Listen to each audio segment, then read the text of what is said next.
If you can lead with value first, the business will come.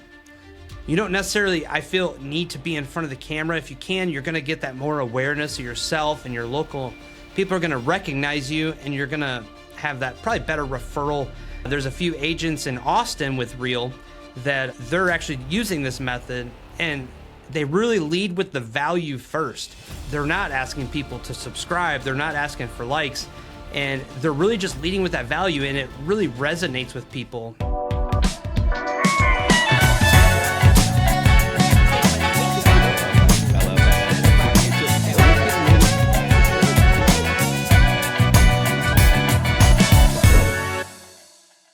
Welcome back to Real Estate vs. Technology, sponsored by Liftoff Agent. Super excited for today's guest, someone that is actually behind us on the screen. He has an amazing website, amazing YouTube channel, and content adding value to individuals that want to relocate to surrounding areas of Texas. And this individual went from the Tiger King case to real estate. Super excited to have him on, the one and only Christopher Long. Welcome to Real Estate vs. Technology. Excited to dive into your story. And man, talk about a big change going from, on a big case to now doing your own dreams and aspirations and selling real estate. It is, Norman. Thanks for having me on, man. It's been quite the journey, and I have zero sales experience. I will say, real honest, I hate salesmen. Someone knocks on my door, calls me, and when I don't want to hear from them, I'm not going to answer. That's not my vibe. So, I was trying to figure out a way to get into real estate that fit for me, and I kind of ran across some of Liftoff Agent's clients, and I didn't know they were Liftoff Agent clients, and I started looking at the bottom of their website. I'm like, oh, they have a commonality here. They're all made by the same company. I'm going to reach out to them.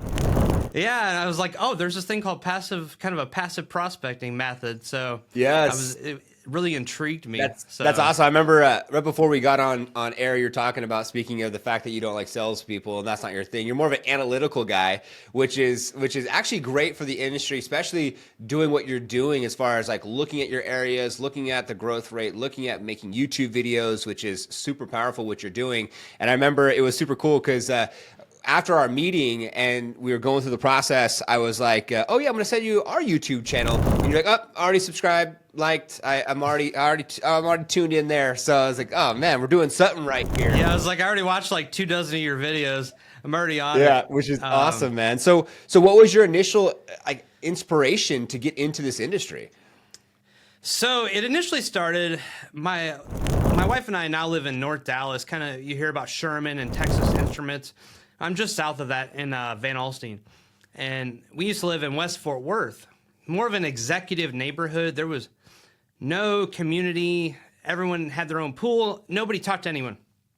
Then there was a real estate agent that moved in the neighborhood, and she did okay, but then she started hosting events. She did an Easter event, did like a 2,000 eggs Easter egg hunt. She filled herself, had her husband dress up as the Easter bunny, had a blow-up slide, and drove engagement.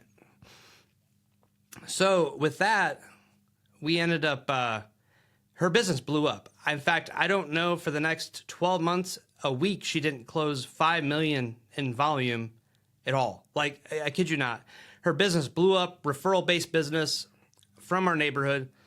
And that it led me down a path of thinking, okay, I can do something similar here. So long story short, we sold that house and we decided, I was like, I want to move into a master plan community that's new and it doesn't have a Facebook group page, right, for residents. So we did that. I started the page for the community I'm in. It's about a 3,000 acre development. Wow. Will be when it's done, with about 7,000 homes. Okay. So I was not licensed and I started that. And then I started to get people joining that wanted to know about the community. And they were like, hey, we want to build. We want to buy now. We're moving from out of country, out of state, Frisco, Prosper. We want to get out of there and move to Van Alstyne. And small town. And to put it in perspective, how small this town is, the population is like 7,000 people. There's going to be 7,000 homes in this one neighborhood. By 2030, it's supposed to go from 7,000 to 30,000 people here in this city. So it's going to really blow up here. And, but anyway, I referred about 14 deals to other agents in 18 months from people reaching out to that Facebook group. And so when I knew I was going to get licensed, I was really involved in the community, started hosting community events we actually have a lifestyle manager, and I got in built a good relationship with the developer. And now my name, my branding, Unlocking DFW Communities, Chris Long, is on all the community emails that go out for events. So it's really panning out. So that was the big pillar, and I knew that was going to be hyper local. Okay. But I also wanted to do something more broad. DFW is growing. We're not landlocked by anything else. We're not Florida. We're not California. We're not Houston. We're not landlocked, and it just keeps expanding.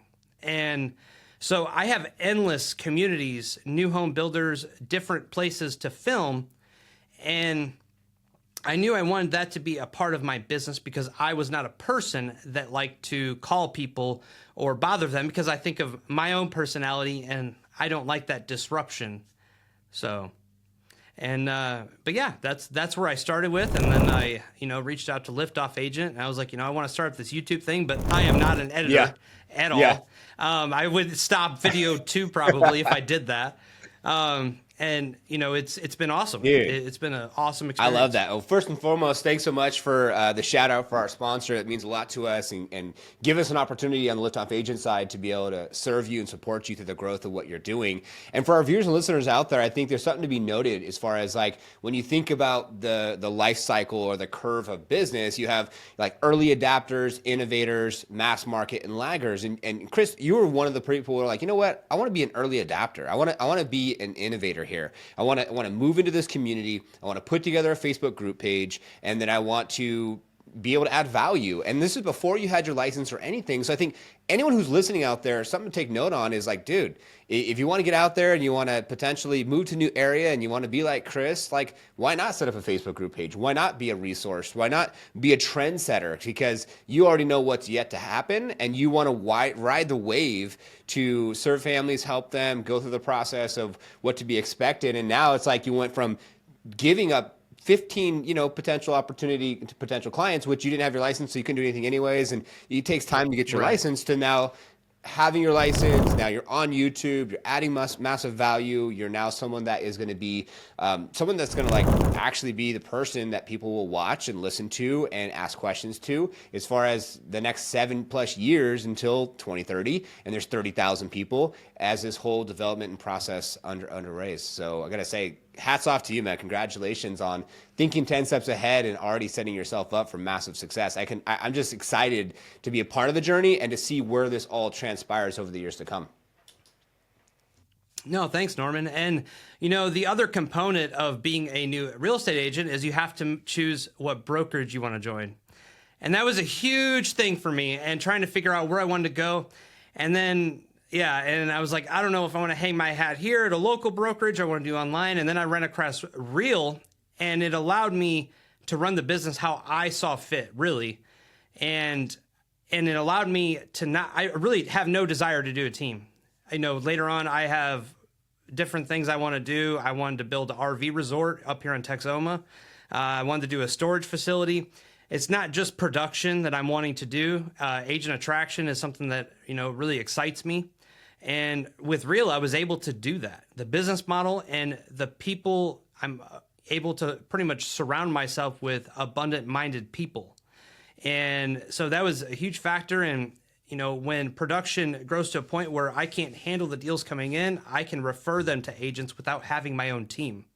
I don't need to create a team within this, and I can still, progress in this industry. So it was really unique, and Real is just growing leaps and bounds. So that was a big part of it for me, at least.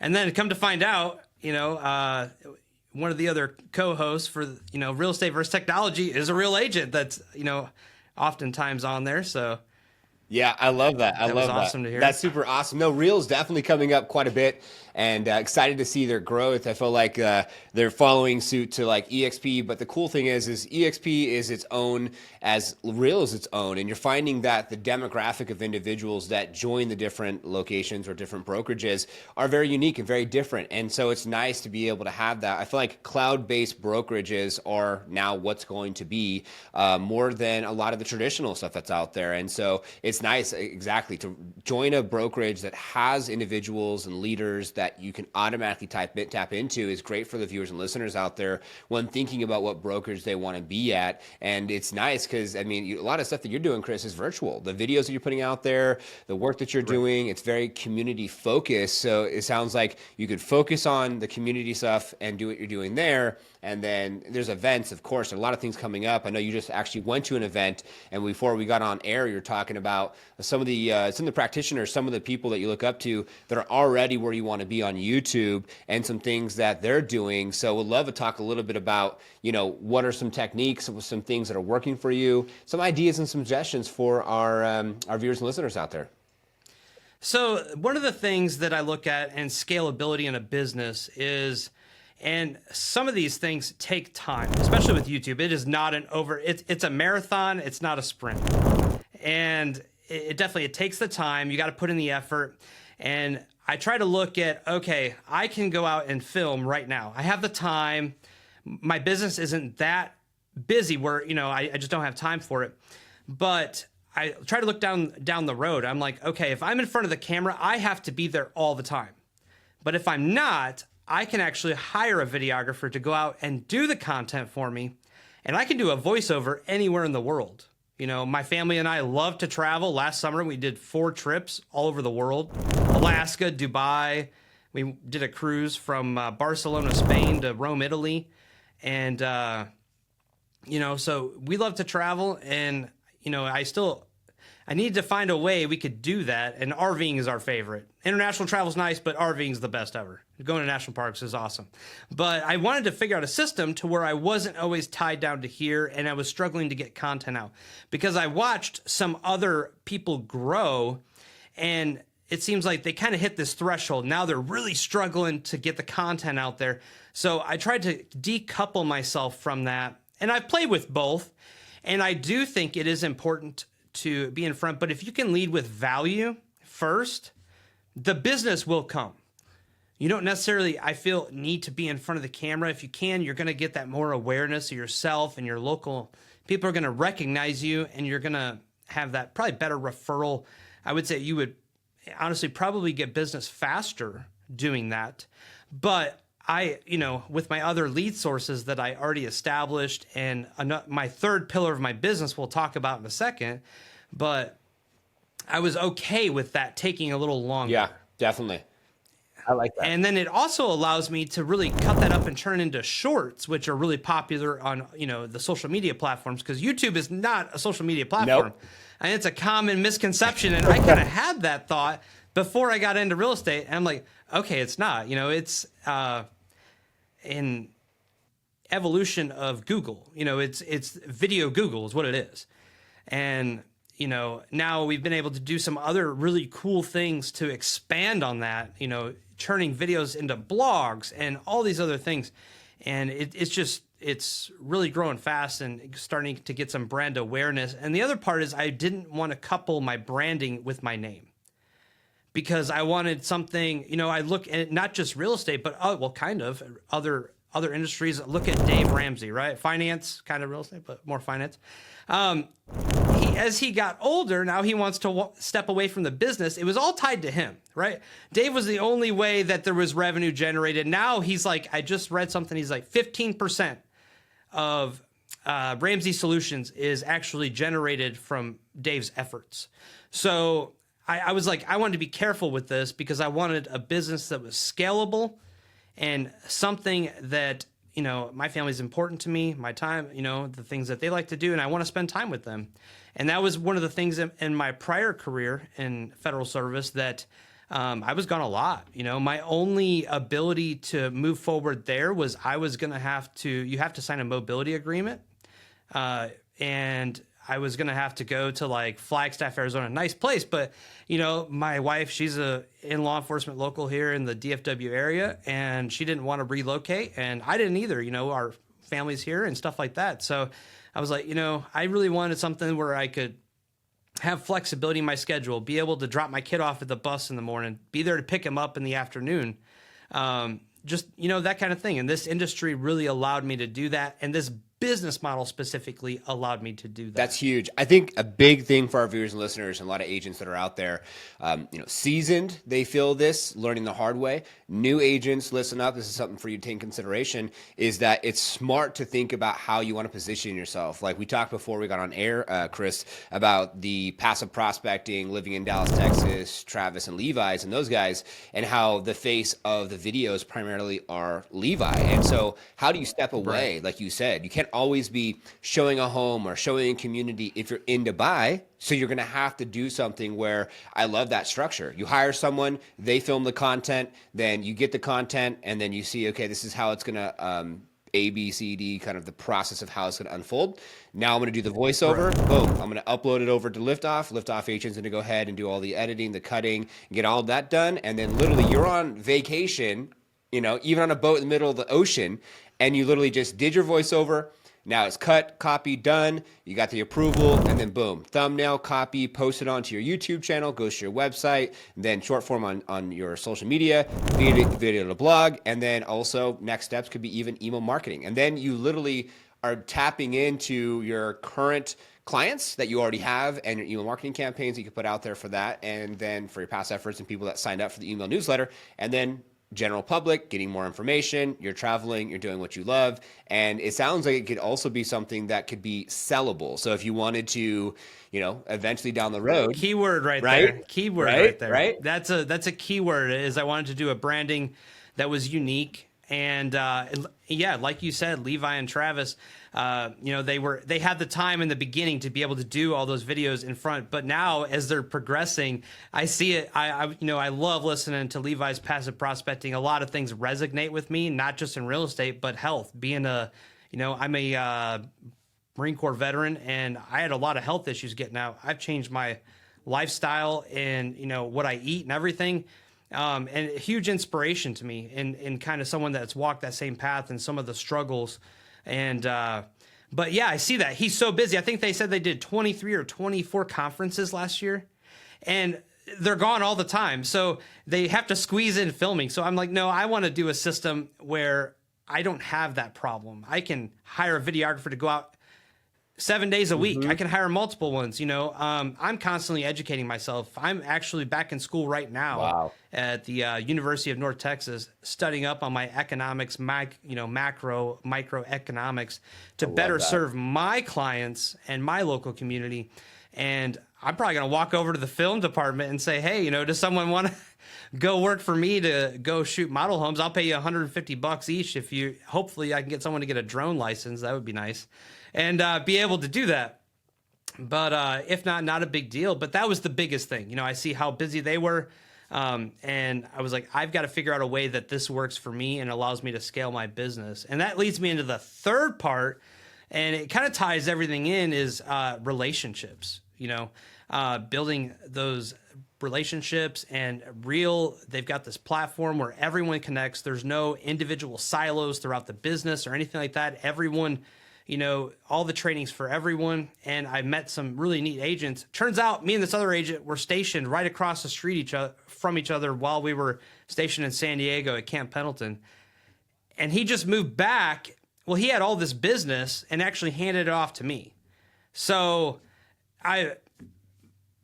very busy. So thank goodness I'm doing my content. I'm like 18 weeks ahead in video, and I'm a few videos ahead in doing my voiceovers, but that allows me to really scale. And what gave me that idea was there's a few agents in Austin with Reel that they're actually using this method, and they really lead with the value first. And, you know, their call to actions they're not asking people to subscribe. They're not asking for likes. And they're really just leading with that value, and it really resonates with people. And I know that because I know when I watch videos sometimes and I'm like, I'm not doing that. You know, somebody's like, hey, I want you to do this, and I'm just not doing that. You can really pick up on when somebody leads with value, and I think that drives, and being a person and human. When I first got licensed, I did the whole headshot suit thing. I think I might do a video down the road where I burn my suit or something, because I'm gonna do t-shirts and polos and hoodies. That's, I want to be more real. I did an open house, and I was a Saturday and Sunday. I took my son with me both days. Okay. I like having my family with me. I've had showings where my wife and my son go with me for showings. I love that. But I noticed when I wore a suit on the first day of the showing, nobody wanted to talk to me. No one wanted to talk to me. And I'm very good, with my previous career, I'm very good at, I'll say, personality, being able to build rapport with people. And I adjusted personality a little bit, and just how to connect with people and how to get them to open up to you. But it just was not happening. Next day, I wore a t-shirt, jeans, and some nice shoes. My Magnanis. I love Magnani shoes. They're comfy and last a long time, man. I don't know with Real's got a thing about Nikes, and I might have to jump on board, but I love my Magnanis. But I wore a t-shirt the next day, and the amount of engagement was 10x that I got from people. And I also noticed just out and about when I'm at model homes, other agents, and I wear my Real military t-shirt that the Real military division has now. And I get people asking about Real, Dustin Brome from Massive Agent. He just came over to Real. So that's a big thing everyone's talking about right now. And so it's driving a lot of engagement. So I'm like, I can almost go out here and film this content that I don't need to be in front of the camera, simultaneously do agent attraction. So I was just coaching an agent with a local brokerage here the other day. She was asking about Real, and I was like, well, here, let's go out and shoot some content together. You don't got to be in front of the camera. We'll literally go through, you follow me, and I'll show you how I do it, because she just seemed very lost in the sauce, and I think that's one thing that I did not, that was my biggest thing, is getting my license. I did not want to start and get my license in deer in headlights. I feel like a lot of agents, they get their license and now they're like, okay, who wants to buy a house?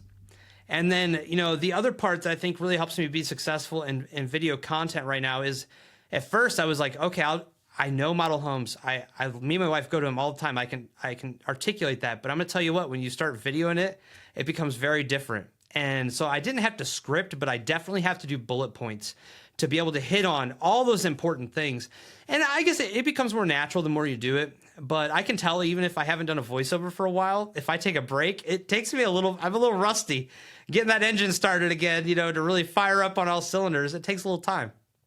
But, because I'll go through and I can knock out 10 voiceovers in 2 hours maybe for 10 videos. And but definitely I've got to go through and just make sure I'll watch the video kind of fast, scroll through it, and then I'll be like, okay, here's a few things I'm going to really hit on. And this is what I'm going to put in here, these call to actions, mention my name, my information later on in the video, not leading with that, but really opening up with the value first. Wow. I love that, man. I love that you take your family, to showings. I love that you've looked at the differences from wearing a suit to just being casual. I think that, if you're not in maybe a luxury type home, and even if you're a luxury home, there's a lot of just casual people. Mark Zuckerberg, it's just people. Steve Jobs, just casual. And it's funny because going from my end of the spectrum, I'm the bow tie and suit type guy, bow tie and suspenders, but I go to events and seminars and stuff like that, and no one's wearing that. So it's a nice little way to like, hey, who's this random person wearing a suit? No one does that anymore. Compared to, I never thought about it in the general public's eyes. So I think for viewers and listeners out there, it's smart to think about, you don't have to over engineer, just keep it simple, be who you are. I love that. I love how you just automatically helped your local agent and the local agent in your market, and you had the Real shirt. She's asking questions, but you saw that she was a little lost. So it's like, hey, this is what I'm doing with content. Let's go have some fun. Let's go do this. Because I think that it can be very, what's the word I'm looking for? It can be very confusing. Where do I start? What do I do? How do I get started? Right. In the industry? And this specific agent, awesome personality. I was like, I think you'd kill it on video, but didn't even know how to turn the gimbal so it was horizontal instead of vertical. So just those little things they were just blown away with. And so I think that's probably going to be the first person I bring into real. Hey, there you go. Hey, we're already manifesting. Yeah. So not going to complain with that. But yeah, no, I had that agent that moved and kind of handed off all their business to me for a small, referral fee. And, that's the other thing I love about Real is, I don't mind helping people outside the brokerage. And that's kind of the whole principle with the company. It's not that they help everyone. I was just at the video mastermind and Sharon's buyer mastery course yesterday in Dallas.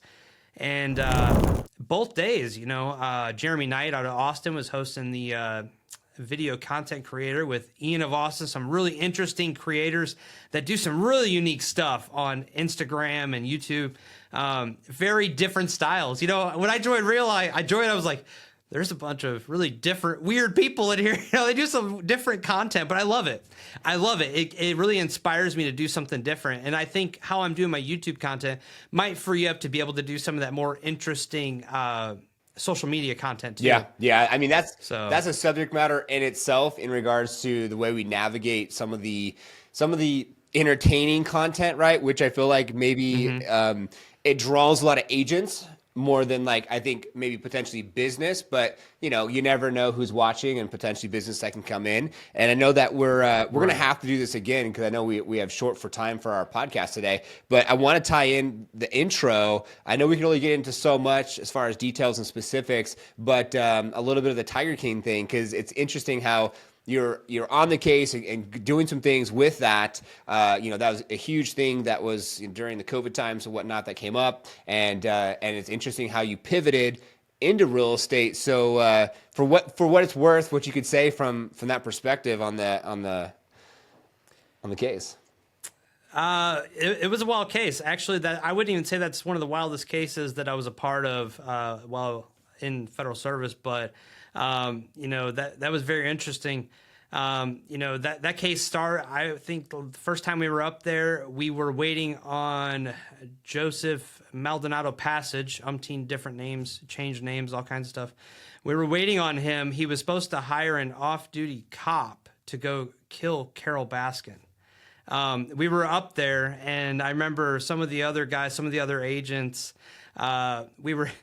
we ate at a buffet at a casino not far away, and and we had a FBI SOG, FBI's surveillance operation group. You don't know who they are, where they are, or you just know they're inserted type of thing. Yeah. But we're waiting on the key word that this guy is going to start driving towards Florida or heading out for the bus or whatever. Wow. And a bunch of the guys get food poisoning at this casino's buffet. I didn't eat it. Thank goodness I bring most of my food with me. God. But it was crazy. And then, I'm on the show, season 1, like episode 6, or I think it's episode 6 or 7. And they show we're up there like 3 minutes in, we're doing a warrant to dig up the tiger carcasses. And it stunk so bad. We have like peppermint oil masks on and Vicks on top of that. And you're still dry heaving because of the smell of tiger carcasses buried there. But that's when Lauren and Jeff Lowe were there at the property. And the only thing they cared about was being in front of the TV for the news crews there and stuff like that. But yeah, that was a wild case. There's a lot of people involved there, a lot of moving pieces. And I think from last thing I knew, he was trying to get out. Obviously, I'm not there anymore. I just remember we had heard something. Shaq came down when they were trying to move the zoo to behind Windstar, just north of Wynnewood or south of Wynnewood towards Texas. And he was down there, and then that deal went south. And I have a neighbor that's with that works another federal law enforcement agency, and they were up there seizing the tigers, helping Fish and Wildlife with it. So it's wild, man. There's some wild stuff about that. But yeah, we kept hearing there's going to be this show about it. We're like, what? Oh, okay, interesting. Yeah, what the heck? Yeah, and it was pretty accurate. I'll say it's pretty accurate. There's a lot of stuff. I'm surprised they got the U.S. Attorney's Office to really give the interviews that they did and go into the details that they did. But it was season 1's very well put together. I can't say the same for season 2. Wow, but that's amazing, man. Well, I wanted to tie that in before we ended our show. We're gonna have to get you back on. So definitely now's the time for us to say, hey, go follow Chris. Go check him out. Go subscribe to his YouTube channel if you're curious to see what he's up to and want to tune in. We really appreciate all the value that you're adding, Chris. And so if you want to hear more from Chris, comment below so we can get him back on the show. We're gonna have to do at least an hour, man. There's so much to unpack, and we're gonna have to go from there is where we have where you started. We'll continue the saga, right? And continue this. And we're excited to see your growth, man. Everything you're doing with your YouTube channel and everything you're doing to add value and the downline that you're going to grow and being at Real. And congratulations, man. And we really appreciate your time today. Thanks, Norman. Appreciate it. Thanks. Of course. So like, subscribe, hit the notification bell. Thanks to Liftoff Agent for sponsoring the show. Thanks for all our viewers and listeners, as it is our intention for you to take things from our show to apply to your business, have more massive success. We'll see you in the next one.